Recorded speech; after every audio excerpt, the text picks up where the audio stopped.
Divine rising, gods and goddesses. I want to throw out a little quick message for a quick thought. You are a god. That's an acronym. Not only when you look into the definition of a god, we have to break away from we've been taught and what it actually means. To be a god goes into the masculine and feminine energy, androgynous coming together. So you're mastering your masculine and your feminine energy when you become a god. So when I say gods and goddesses, I'm speaking to the god and the goddess inside of you. The masculine and the feminine energy that becomes androgynous as you learn how to control. You are the generator, the operator, and the destroyer in your life. Heaven and hell are states of mind. They're not places. They're states of mind. So when you're in heaven, you think about love, you think about abundance, you think about everything happiness. When you think about hell, you think about, I'm going through hell, I'm going through pain, I'm going through all these things. But I want you to take it out of the aspect of being good and evil. Remember, there's no such thing as good and evil, it's positive and negative aspects. So hell is a lower aspect of yourself. That's your greed, that's your root, that's how you used to survive. In heaven, you're going into your higher self, into your higher realm. That's your creator. That's the one that's creating and generating everything. So how are you creating everything? So I'm going to break it down like this real quick. Everything that comes into your life, the minute that you say you want to change, comes into your life into the way that it needs to come into your life in succession or into the proper alignment. You have to, just like I always said, life is like a bruise. It gets worse before it gets better. In that aspect, you must clear your slate of the old things into understanding or going through the hell to create, to get to your higher self, to get to your heart, to start knowing what you're creating and what you're doing. That's one of the biggest things that we need to start putting into our minds. We need to stop thinking of what we've been taught and reprogram and go into our depths of ourselves, go back into our depths of ourselves, back into our hell, back into our dark, back into our underworld, to recreate ourselves. That's the key to it. That's why we're the generators and the operators and destroyers of our own lives. That's how our lives work. Every time you say you're going through hell, the universe is going to say, okay, cool, you're going through hell. Every time you say you're feeling good and you're in love, the universe, okay, cool, here's the love. It's going to be constant tests, but you're the creator of the test. You're the operator of these tests. You're destroying. Destroying isn't good or bad. You have to, in order to make a piece of paper, you got to tear down some trees. That's destroying. That's destruction. Destruction isn't bad. There's no bad. There's no good. It's the aspects of the polarities being negative and positive. If I give you a glass of water and it quenches your thirst, that same water can spill out on your paperwork and mess up your paperwork. You got to start over again. So it's not the aspect of it being bad or good. It's the aspect of where it's at. You bear the light. That's what it is. If you start seeing, I just had a thought process. I just had a conversation. If you start seeing a lot of numbers like 333, 333 is the number they say that angels is coming. All angels are, there's the angels of light. Those are the angels of light that are within you to create. You're a god and a goddess, right? You're the god, right? You're the generator, operator, and destroyer, right? So those angels or those angels of light are how you are going to move. You control, you manipulate those things. Just like the light behind me and I go like this, it's like the symbol is like I'm holding light in my hand. I hold my fate. I hold everything accountable for myself. That's the only way we can move. That's the key to it. That's the key to it all. Getting back into ourselves, the knowledge is that we have to look back at, whether you're looking at comedic science, you're looking at Moorish sciences, you're looking at masonry. The main key to it is, it's all us. It's all of you. What we get stuck in is we want to be so a part of something that we single out and we categorize ourselves under one thing and we don't learn anything else. When you come into spirituality, when you come back into your spiritual energy and your spiritual self, you have to understand ego is going out of the window. Ego will have you thinking that everything revolves around you. When you get into your subconscious mind, it will let you know that everything is a part of you and it's showing you something of yourself. Bro, a bird, if I sit here and I'm like, okay, my house is that way. So I know the path I have to take to go to my house.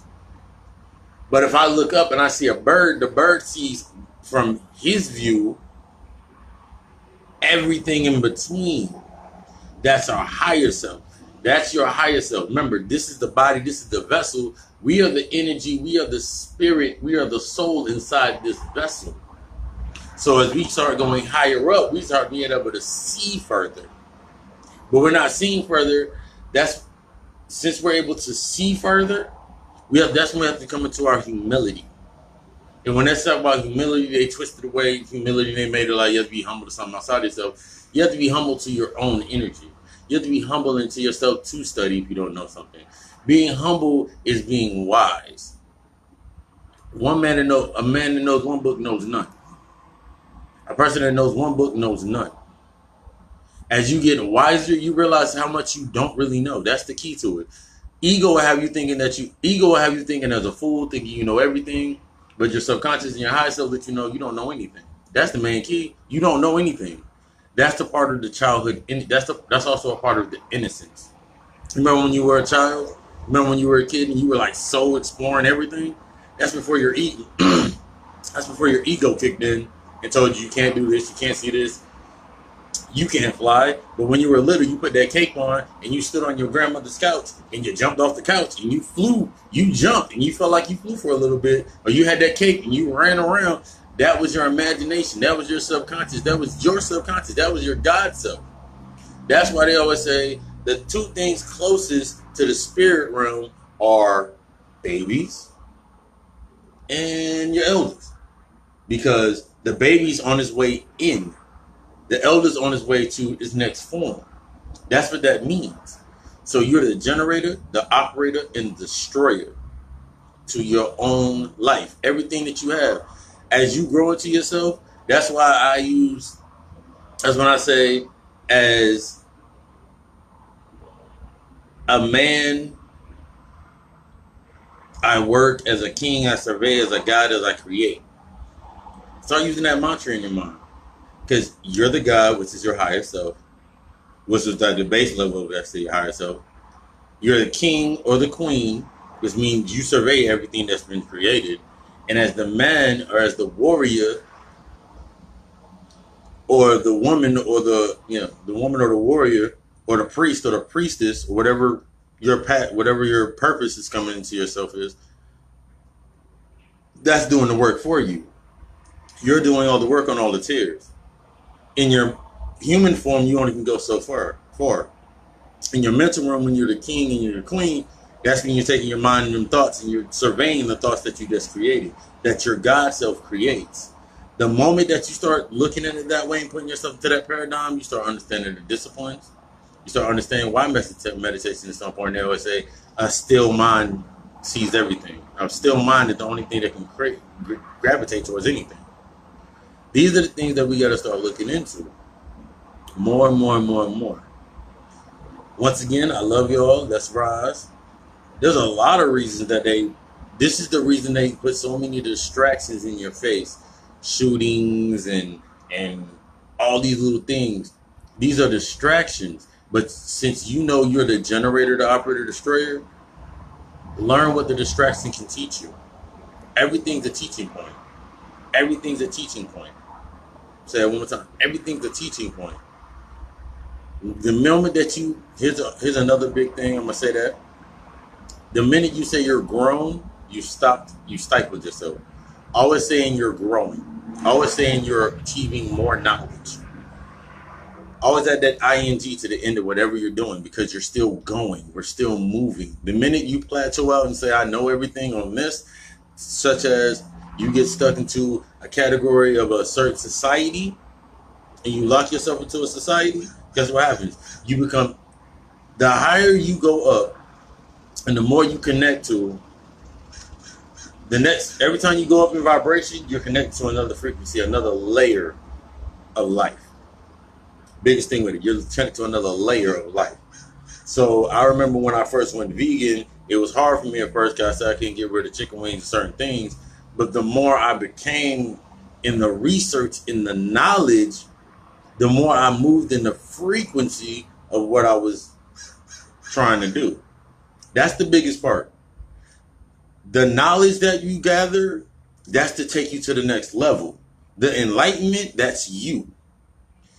How you resonate with the knowledge, how you use the knowledge, that shows you how enlightened you are.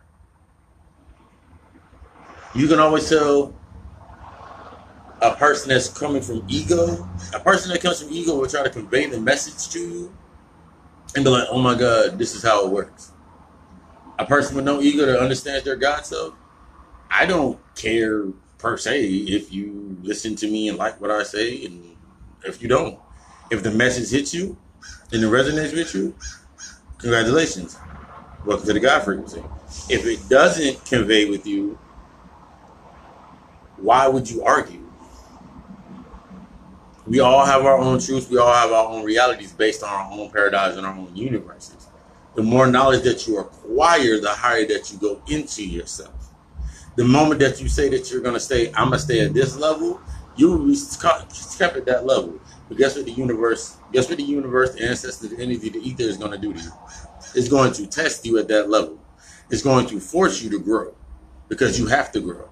Because the moment that you stop is the moment that you're going to start going crazy. The moment that you stop is the moment you start going crazy. And for us as melanated beings, our melanin is popping. We're part of the universe. That's what we are. It's part of us. We're living out ourselves in the universe in front of us. Some people can't go where we go. So what's stopping you? What's oppressing you, really? Somewhere in your mind, you think something's better than you. Last time I checked, the deeper they dig, the blacker it gets. The deeper they dig, the blacker it gets. So think about that. The scientists, ours and theirs, have already proven to you. If you look at our historians, Dr. Henry Clark, he popped out of my mind. He must want me to speak on that. I shaded him. Shade means power. But you look at ours and you look at them, like they're proving that we were the originals. We are the original hue. Human, hue. Hue meaning black. Hue meaning color. We are the original hue. We are actually bodies of light. That's also something that we can get into. When you look at the definition of black in the Old English Dictionary, you look at the definition of white. Black means pale, and white means color. White is color, black is pale. They switched it around in order to take you away from your purity of your light. You're light. You are light. We are light. If this message resonates with you, congratulations, you're on the frequency. That's how you know that you're reaching into your higher self, when the message touches you, when the message makes you move, when the message makes you dance. That's why we use music. That's why our ancestors used to use drums and the horns and convey our stuff through music. That's why we're so good. That's why when we created music, that's why it was so good to us, and it resonates and it moves through our body. It moves our body. It touches our soul because we have a soul in order to create. The reason that the sun touches us is because we have the soul. Soul, sun, they're one and the same. It can't resonate with you if you don't have it. Remember, you're the generator, operator, and destroyer. I love you. We love you. Let's rise.